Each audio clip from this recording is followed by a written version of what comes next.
Halo geng, udah beberapa hari ya gue nggak ngonten. Kemarin sih sempat satu kali gue ngepost, itu juga salah satu stok yang belum kita tayangkan. Dan hari ini kita mulai kembali dengan kegiatan kita, mulai kembali dengan kepadatan informasi di channel ini. Oke, nah kemarin gue sempat libur karena ya tim juga libur. Kita merayakan Idul Adha dan juga cuti bersama. Mohon maaf banget jarang-jarang nih kita libur selama ini.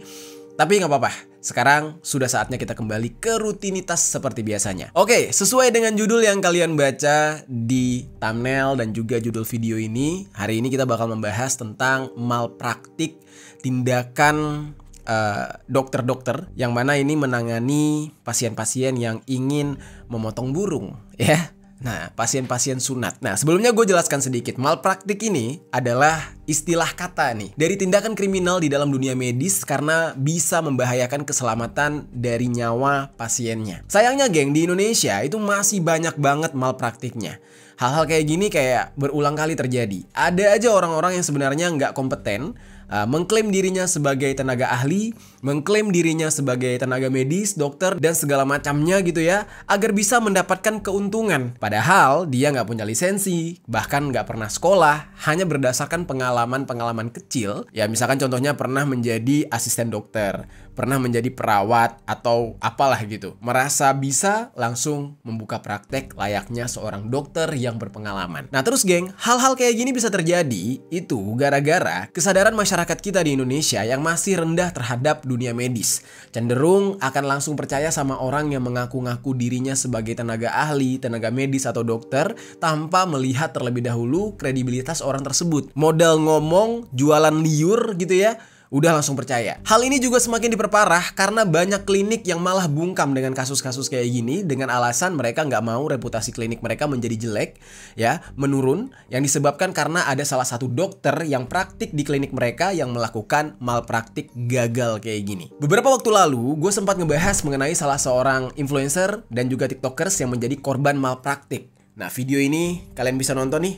Ya, video gua beberapa minggu lalu yang mana si influencer tersebut melakukan perawatan kecantikan di klinik yang sedihnya dia malah berakhir lumpuh dan kejang-kejang. Nah, kalau kalian ketinggalan beritanya bisa cek langsung. Oke, itu kan malpraktik di klinik kecantikan ya. Nah, kita tetap berfokus pada pembahasan kita hari ini. Hari ini kita bakal membahas ya tindakan medis atau malpraktik yang terjadi terhadap pasien yang ingin sunat. Nah, malpraktik di dalam dunia medis yang terkhususnya masalah sunat ini ternyata udah terjadi berkali-kali dan berulang kali. Di video kali ini gue bakal membahas kasus-kasusnya ya sebagai pembelajaran, sebagai edukasi buat kita semua agar lebih berhati-hati lagi dalam memilih ya orang-orang yang kompeten untuk menangani praktik kayak gini. Ya baik itu untuk adik-adik kalian atau justru buat anak-anak kalian, keponakan dan siapapun, kalian harus hati-hati banget karena kejadian yang satu ini membuat masa depan si korban itu nggak bisa kembali lagi. Burungnya terbang, benar-benar terbang. Yang harusnya nempel di situ doang nggak bisa terbang, akhirnya terbang. Kacau ya.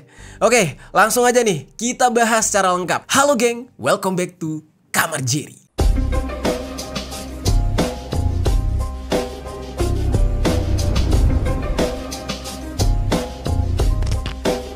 Geng, untuk kasus yang pertama kita akan membahas kasus sunat laser yang berujung luka. Waduh, ini terjadinya di Kerinci.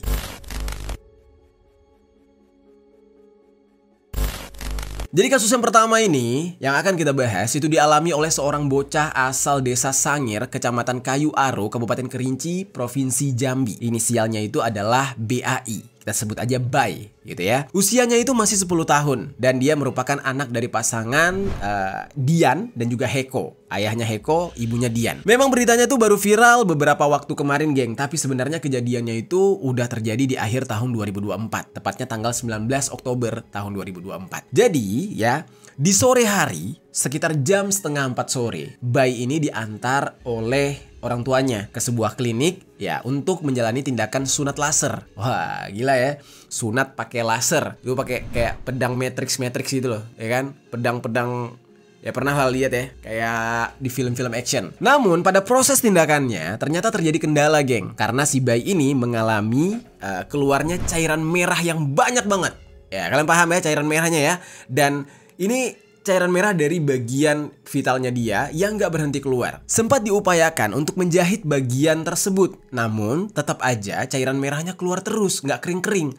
Masih nggak kunjung membaik, perawat di klinik sunat tersebut yang bernama Yogi malah menyuruh orang tuanya Bai untuk membawa si bayi ini pulang. Yogi ini bilang pada saat proses tindakan itu, ya petugas medis melakukan kesalahan katanya. Karena ternyata yang dipotong nggak cuma kuncupnya, tapi, aduh gimana gue sebutnya ya? Itu tuh helm PM, helm polisi militernya ya, bagian helm polisi militernya juga tersayat sedikit. Tergores sedikit. Nah, namun di saat itu Yogi ini ngeklaim kalau saluran dari tempat pipisnya itu masih ada, jadi nggak ketutup, nggak kepotong, sehingga dampaknya nggak serius. Nah, pihak klinik kemudian memberikan biaya transportasi sebesar Rp500.000 untuk membawa adik bayi ini ke rumah sakit. Jadi kayak ada kompensasi gitulah, ya, ada biaya yang ditanggung oleh pihak klinik. Gara-gara kondisi tersebut, pada jam 5 sore, bayi ini akhirnya dibawa ke rumah sakit Muaro Labu, Sumatera Barat oleh orang tuanya. Sesampainya di sana, pihak rumah sakit menyatakan mereka malah nggak sanggup untuk menangani kondisi dari bayi ini. Wah, kasihan banget. Nah, karena hal itulah si adik yang bernama Bai ini terpaksa dirujuk lagi ke rumah sakit lain, yaitu ke Rumah Sakit M. Jamil Padang. Di rumah sakit yang terakhir inilah Bai menjalani operasi. Namun sayangnya, dokter yang menangani Bai mengatakan kalau organ vitalnya Bai sudah terlanjur terpotong. Jadi bukan cuma tersayat, kepotong. Itu helm polisi militernya dipotong, geng. Ini gue gimana ya? Ini jadi nggak enak gitu ngomongnya. Bahasanya apa ya? Helm polisi militer apa jamurnya? Pokoknya bagian itulah, bagian enak-enak itu. Nah, nah kepotong tuh. Dan itu nggak bisa disambung lagi. Hanya bisa dibuatkan saluran pipisnya doang. Jadi biar nggak ketutup ya, biar nggak nyatu dagingnya, dibukalah saluran itu. Akhirnya orang tuanya nggak terima. Itu kan masa depan anaknya ya. Bagian sensitif dari seorang laki-laki ada di bagian situ, malah dipotong. Nah, karena nggak terima ya, akhirnya orang tua Bai melakukan perundingan dengan si Yogi ya, yang ada di klinik tadi atas dugaan kesalahan tindakan atau malpraktik yang dia lakukan terhadap anak mereka. Di dalam perundingan ini disepakatilah kalau Yogi akan bertanggung jawab dengan membiayai semua pengobatan Bai. Dikatakan, Bai ini sudah menjalani operasi sebanyak 5 kali selama di rumah sakit tersebut. Dari 5 operasi yang dilakukan kepada adik yang bernama Bai ini, Yogi bertanggung jawab sepenuhnya, geng, untuk membiayai pengobatannya dari operasi pertama sampai kedua. Nah, di operasi ketiga sampai kelima, orang tua Bai menggunakan BPJS dan Yogi cuma memberikan uang transport aja, nggak membiayai pengobatan lagi. Terus di saat itu, anehnya, si Yogi ini dikatakan mulai nggak peduli dengan kondisi Bai sebagaimana yang sudah menjadi kesepakatan di awal, yang mana Yogi seharusnya membiayai semua pengobatan Bai sampai selesai. Tapi setelah 7 bulan setelah kejadian di awal tadi, Bai masih kesulitan buang air kecil, bahkan dia mengalami trauma berat dan selalu menangis karena sakit. Nah, karena Yogi ini malah lari dari tanggung jawab dan nggak menunjukkan itikat baiknya, Dian selaku ibu dari Bai menyebarkan kondisi Bai ke Facebook. Jadi diviralin di Facebook pribadinya dia dan menjadi viral karena mendapatkan banyak simpati dari netizen. Gak cuma diviralkan aja, geng. Dian dan juga Heko, suaminya, juga memutuskan untuk menempuh jalur hukum atas dugaan malpraktik sunat yang terjadi ke anak mereka karena sudah gak tahan lagi dengan kelakuan Yogi yang malah lari dari tanggung jawab dan sudah melanggar kesepakatan. Mampui kau Yogi yo. Nah, ini kalau bahasa orang pada mampus kau Yogi, udah dikasih apa ya? Allah dan kasih, Allah dan agiah ya, Allah dan agiah keringanan, tapi susah gue bahasa Padang, udah agak-agak lupa gue. Pokoknya intinya udah diberi keringanan malah kabur. Harusnya kan kalau lau tanggung jawab nggak akan disebarin tuh sama orang tuanya si Bai, ya kan? Nah, kalau udah kayak gini gimana? Dan orang tuanya si Bai pinter juga nih, diviralkan dulu baru dilaporin. Nah, karena kenapa? No viral no justice. Viralin aja dulu baru dilaporin supaya cepat ditanganin. Terus geng, hal ini tentunya sangat merugikan bagi orang tua Bai dan si Bainya sendiri. Pelaporan orang tuanya Bai juga sudah dikonfirmasi oleh Kapolres Kerinci yang bernama AKBP Arya T. Brahmana. Saat ini, Polres Kerinci itu masih mendalami dan mempelajari kasus tersebut dan akan melakukan penyelidikan lebih lanjut mengenai dugaan malpraktik yang dilakukan oleh Yogi. Terus geng, di sisi lain, Dinas Kesehatan Kabupaten Kerinci, Provinsi Jambi juga sudah mengetahui kasus dari adik Bai ini. Nah, setelah mendapatkan informasi terkait bayi yang diduga menjadi korban malpraktik, ya, di saat itu Kepala Dinas Kesehatan Kabupaten Kerinci yang bernama Pak Hermen Dizal. Nah, beliau sudah bersurat ke Pelayanan Terpadu Satu Pintu atau PTSP untuk mencabut izin praktiknya Yogi. Namun, Hermen Dizal ini mengaku untuk saat ini pihaknya masih fokus terhadap penyembuhan bayi karena kondisinya sekarang mengalami trauma dan juga kesulitan untuk buang air kecil. Hampir setiap waktu, bayi menangis karena rasa sakit yang dialaminya. Kepala Puskesmas dikabarkan juga sudah turun tangan, geng, untuk menangani masalah ini yang nantinya bisa berimbas kepada pemecatan Yogi sebagai perawat. Tuh, perawat ya, bukan seorang dokter, bukan tenaga medis yang bisa dikatakan tuh itu emang bidangnya dia seharusnya, tapi dia cuma perawat. Harusnya tuh, ya maaf ya, dia ini koreksi gue kalau salah ya, gue juga takut nih, karena profesi seorang perawat itu adalah profesi yang terhormat juga gitu ya.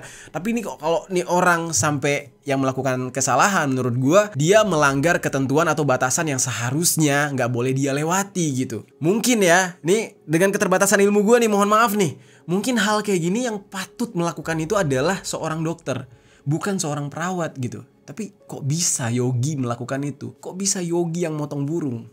Dan ada informasi yang beredar kalau lokasi klinik tempat bayi ini menjalani tindakan sunat laser itu cuma mengantongi izin apotik aja. Jadi nggak ada izin praktik potong-potong burung di sana.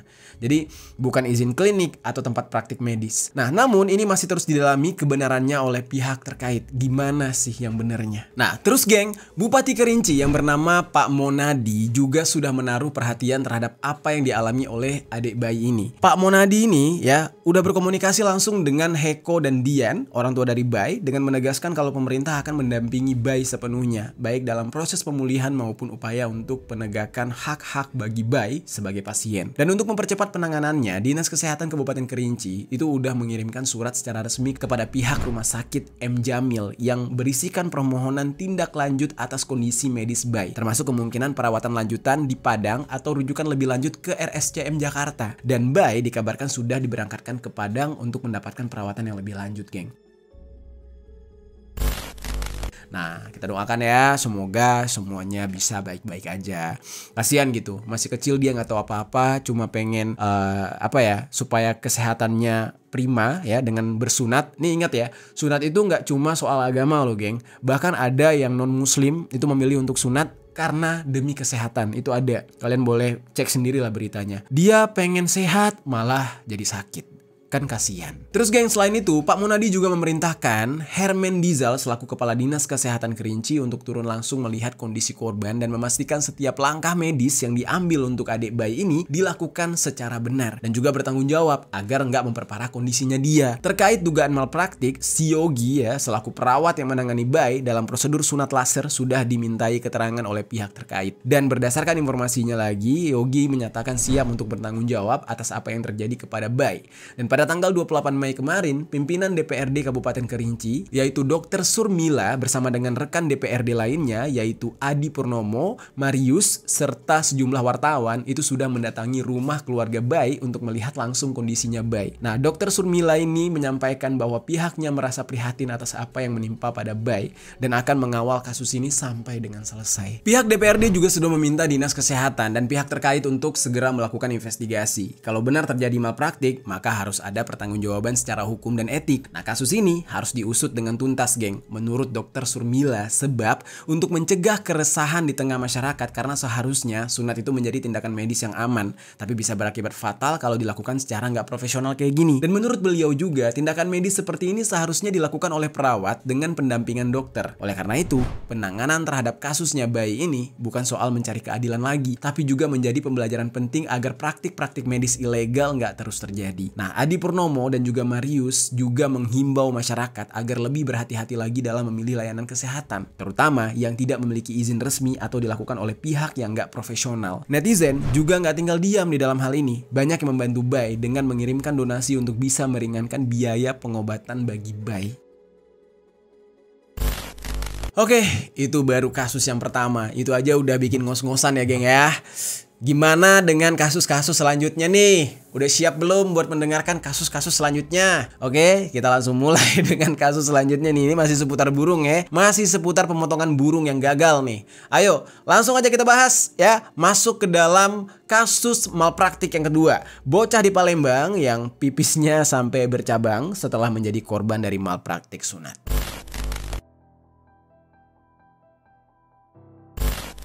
Jadi geng, insiden ini dialami oleh seorang bocah yang berinisial AL berusia 6 tahun di Palembang, Sumatera Selatan. Sama seperti adik yang berinisial Bayi tadi, insiden yang dialami oleh AL ini juga terjadi di rentang tahun 2024, tepatnya di tanggal 3 Juli tahun 2024. Saat itu, ibunya AL, kita sebutnya Al aja ya. Jadi ibunya si Al ini yang berinisial RM itu mendapatkan informasi kalau ada agenda sunat massal yang diadakan oleh Dinas Kesehatan Palembang di kantor Camat Jakabaring, Kelurahan 15 Ulu. Karena Al ini belum disunat, ibunya RM langsung memanfaatkan momen agenda sunat massal ini untuk bisa menyunat anaknya ini. Harganya juga pasti lebih terjangkau dibandingkan sunat di klinik-klinik gitu. Soalnya sunat massal gini diadakan oleh pemerintah. Dan barulah masalah ini muncul setelah Al selesai sunat. Setiap Al buang air kecil, dia malah merasa kesakitan. Nah, selesai sunat tuh kayak ada yang aneh dengan burungnya. Yang mengagetkannya lagi adalah pipisnya nggak cuma keluar dari satu saluran aja. Tahu kan, kalau kalian cowok biasanya keluar pipisnya di mana ya? Nah, adik yang bernama Al ini pipisnya keluar di 5 sumber, di 5 lubang. Terutama keluarnya itu dari jahitan sunatnya. Kan kacau banget geng. Di pinggirannya berarti. Dan ini terus terjadi sampai 5 bulan setelah dia disunat. Aduh, kasihan banget ya, kesiksa banget anak orang. Terus geng, pada bulan Desember tahun 2024, Al ini masih mengeluh kesakitan dan RM ibunya memutuskan untuk melaporkan kondisi anaknya ini ke Dinkes Palembang, dan pihak Dinkes Palembang pun di saat itu berjanji untuk melakukan penanganan karena kan ya program sunat massalnya mereka yang adakan. Nah, namun hingga bulan Januari tahun 2025, menurut ibunya ya, pihak Dinkes Palembang tidak memberikan perawatan terhadap Al dan gak ada tindak lanjut yang signifikan. Ya, nggak usah heran, standar deh. Kita tinggal di mana? Ya, harus ingat kita tinggal di mana, geng. Hal-hal kayak gini ya. Kalau persoalan bertanggung jawab tuh jangan harap dah kalau urusan sama pemerintah. Kalau urusan proyek, kenceng semua. Oke, di saat itu geng bahkan katanya akan dibantu agar Al ini bisa dioperasi. Cuma itu ya janji gitu ya. Gak ada kabar lebih lanjut soal pertanggungjawaban dari pihak Dinkes Palembang. Oleh karena itu, Al akhirnya diperiksa ke dokter menggunakan dana pribadi dari keluarga dan hanya diberikan obat seadanya.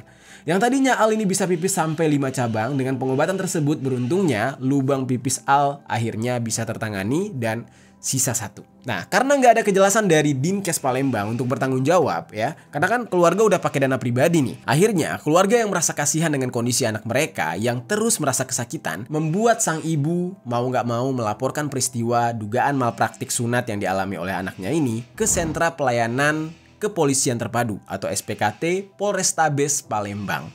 Nah, akhirnya sampai ke jalur hukum. Di saat itu, ada keterangan yang diberikan oleh Santi Manora selaku Lurah Tuan Kentang yang mengatakan proses khitan atau sunat massal tersebut dilakukan oleh dokter yang berpengalaman serta menerapkan prosedur operasi standar atau SOP. Memang, kegiatan sunat massal tersebut difasilitasi oleh Kecamatan Jakabaring dan tim medisnya dari Dinkes yang merupakan tenaga medis dari Puskesmas Ogan Permata Indah atau OPI dan pembina. Santi ini menjelaskan nih, setelah 10 hari kegiatan sunat massal, orang tua Al ini melapor ke pihak kelurahan yang menurut mereka Al ini mengalami keluhan sakit. Dan saat itu, kata Santi, Pemkot Kota Palembang itu langsung melakukan pengecekan dan membantu untuk pembuatan Kartu Indonesia Sehat atau KIS. Ya gunanya supaya si korban bisa langsung berobat. Terus selanjutnya, pihak gabungan Pemkot Palembang itu membantu untuk membawa Al agar bisa berobat ke Rumah Sakit Hermina Palembang. Setelah menjalani perawatan selama beberapa hari, Al diperbolehkan untuk pulang. Nah, namun menurut Santi, ketika Al ini dipulangkan, gak ada keluhan dan kabar apapun dari si ibu mengenai kondisi anaknya ini. Nah, apakah masih mengalami sakit atau enggak? Jadi udah kayak diem aja gitu. Nah, dikirain udah kelar masalahnya. Dan setelah melaporkan kejadian tersebut, Unit Pelaksana Teknis Daerah atau disingkat dengan UPTD, Pemberdayaan Perempuan dan Anak atau disingkat dengan PPAS yang ada di Sumatera Selatan itu udah membawa Al ini untuk dirujuk ke Rumah Sakit Muhammad Hussein atau RSMH yang ada di Palembang untuk mendapatkan penanganan lebih lanjut. Nah, selama dirawat di sana, Al ini akan tetap menjalani pendampingan dari Dinas PPA Sumatera Selatan untuk memastikan Al ya mendapatkan penanganan yang tepat lah. Kepala UPTD PPA yang bernama Pak Amiruddin itu bilang pada tanggal 9 Januari tahun 2025, Al ini sudah menjalani tindakan operasi di rumah sakit tersebut.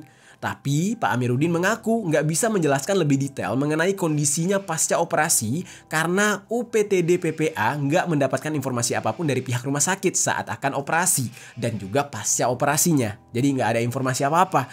Bahkan Pak Amiruddin mengatakan kalau pihak rumah sakit tidak terbuka dengan informasi terkait kondisinya Al.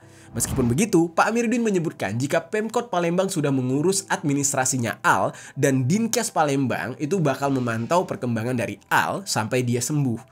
Jadi intinya mereka mengaku ya mereka bertanggung jawab gitu, geng. Nah, tapi sampai detik ini jujur aja ya dari pemberitaan itu tidak ada kelanjutannya. Jadi gue juga bingung nih menyampaikan ke kalian gimana endingnya si Ade Al ini. Apakah dia mendapatkan ganti rugi? Apakah dia akhirnya sembuh? Karena kan dari yang tadinya 5 cabang nih dia pipis, akhirnya sisa 1 kan udah diobatin sama orang tuanya pakai duit pribadi. Nah, tapi dia masih mengeluhkan sakit katanya. Nah, endingnya gue nggak tahu. Apa kalian yang berasal dari Palembang tahu dengan cerita ini dan endingnya seperti apa? Kalian boleh share di kolom komentar. Oke, itu adalah berita kedua. Yang pertama tadi seremnya ya kan, kepotong helm polisi militernya. Yang kedua ini pipisnya ada 5 cabang. Nah, sekarang kita masuk yang ketiga nih. Gimana nih? Lebih serem apa enggak nih? Kita akan masuk ke dalam kasus yang selanjutnya mengenai kasus dugaan malpraktik sunat yang terjadi di Pontianak, Kalimantan.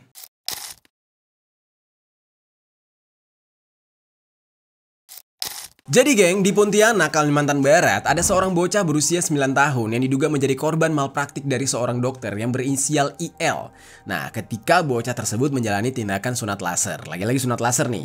Nah, korban ini mengalami kerusakan fisik pada organ itunya, serta lubang saluran pipisnya jadi pindah ke bagian bawah. Allah Rabbi, sedih banget. Dan kronologi kejadiannya itu ya, diungkap oleh ibu korban langsung yang bernama Poppy. Jadi kejadiannya itu pada tanggal 1 April 2022. Di saat itu, Poppy ini bawa anaknya ke salah satu klinik dokter yang berada di Jalan Tanjung Pura, Pontianak untuk disunat. Sehari sebelum tindakan sunat dilakukan, dokter IL mengirimkan sejenis salep untuk digunakan oleh anaknya. Nah, dokter ini memberikan instruksi untuk memakaikan salep tersebut ya selama 20 menit sebelum datang ke klinik. Sebab salep tersebut ya berfungsi agar ketika disuntik si pasien tidak akan merasa sakit. Jadi kayak krim anestesi gitu lah, geng. Nah, singkat cerita, setelah mendapatkan arahan tersebut dari dokter, Poppy ini pun memakaikan salep tersebut ke anaknya. Nah, akhirnya sampailah tiba di proses sunatnya. Nah, di saat proses sunat berlangsung, anaknya ini sempat menangis, kayak kesakitan banget gitu. Padahal udah diolesin salep itu kan. Katanya sih nggak sakit, tapi kok anaknya nangis kejer gitu. Nah, apakah salep ini nggak berfungsi? Atau gimana gitu? Cuma proses sunatnya masih dilanjutkan sampai selesai. Sampai si anak diperbolehkan untuk pulang. Nah, Poppy ini menemukan adanya kejanggalan. Di saat itu, organ vital anaknya tidak diperban setelah disunat. Kalau nggak diperban kayak gitu, kan bahaya juga ya, geng. Bisa kotor atau gimana, dan jahitannya bisa lepas atau organ vitalnya bisa kegesek-gesek sama celana. Nanti pasti perih. Sampai pada akhirnya, di malam harinya, anaknya mulai merasakan nyeri dan sakit di bagian organ vitalnya itu. Dan saking sakitnya ya, dia sampai demam, geng. Naik panas badannya. Dan si ibu itu masih ngerawat secara mandiri di rumah karena dia pikir mungkin itu karena rasa sakit pasca operasi biasa. Tapi setelah beberapa hari, dia mengamati kalau ternyata alat vital anaknya terlihat memutih dan juga pucat. Serta bagian pangkalnya udah mulai terlihat bengkak. Jadi kayak infeksi gitu, geng. Nah, ketika melihat kondisi anaknya yang udah nggak wajar, Poppy ini langsung menghubungi dokter yang menangani anaknya di saat sunat itu, yaitu dokter IL, dan mengirimkan foto kondisi anaknya. Dokter IL pun menyarankan agar Poppy membawa anaknya langsung ke rumah sakit. Bukannya dia nih, dia yang nyunatin, ya kan, harusnya dia yang paham kondisi itu, bukannya dia yang bertanggung jawab. menangani hal tersebut, tapi dia justru minta si orang tua anak itu untuk dibawa ke rumah sakit anaknya. Nah, pada akhirnya di tanggal 8 April tahun 2022, Poppy sebagai seorang ibu langsung membawa anaknya ke rumah sakit Anugerah Bunda Khatulistiwa. Di saat itulah Poppy baru mengetahui kalau alat vital anaknya terbakar. Terbakar, geng.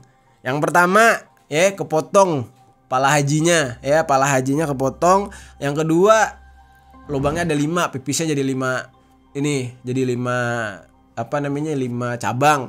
Yang terakhir kebakar, burungnya kebakar, pala hajinya kebakar, geng. Ya Allah. Dan dikatakan ini terbakar ketika proses sunat tersebut dan harus segera dioperasi karena ujung pangkalnya sudah habis yang disebabkan karena terbakar tadi, geng. Sehingga disarankan oleh dokter di rumah sakit tersebut untuk melakukan operasi cangkok kulit. Wah, kasihan. Mendengar kondisi anaknya yang seperti itu, si ibu yang bernama Poppy langsung nangis kejer. Dia juga langsung menghubungi si IL, si dokter, untuk memberitahu kondisi anaknya.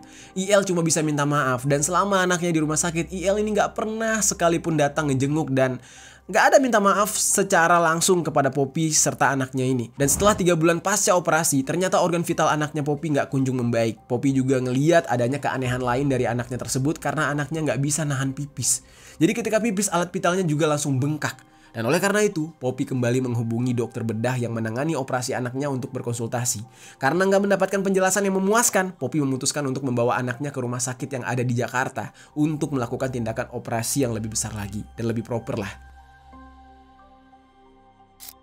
Sesampainya di Jakarta, Poppy ini pertama kali mendatangi rumah sakit Mayapada. Dia langsung yang bener-bener aja gitu, rumah sakit yang paling oke lah. Dan setelah melakukan pemeriksaan, diketahui kalau anaknya itu nggak cuma mengalami terbakarnya alat vital, tapi juga mengalami infeksi saluran kencing, sehingga dia harus dirujuk ke rumah sakit Fatmawati untuk operasi selanjutnya. Nah tapi geng, walaupun sudah menjalani operasi dan kondisinya sudah lebih baik dibandingkan sebelumnya, tapi kondisi organ vitalnya itu masih belum normal seperti layaknya laki-laki lain.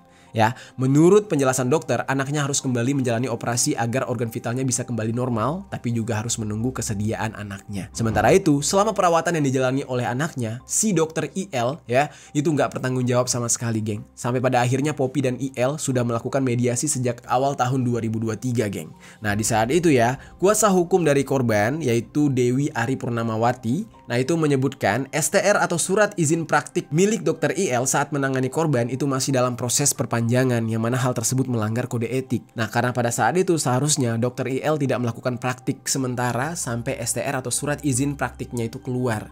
Jadi nggak boleh tuh. Nah jadi geng, selain karena persoalan kode etik, Dewi juga mengatakan pada saat proses mediasi berlangsung, IL selaku dokter yang menangani korban itu mengaku dia sendiri belum mengetahui bagaimana cara menggunakan alat yang dia gunakan itu ketika mengkitan korban. Alat yang dia pakai itu dia nggak tahu caranya, tapi udah main potong-potong aja pala haji orang Kacau banget.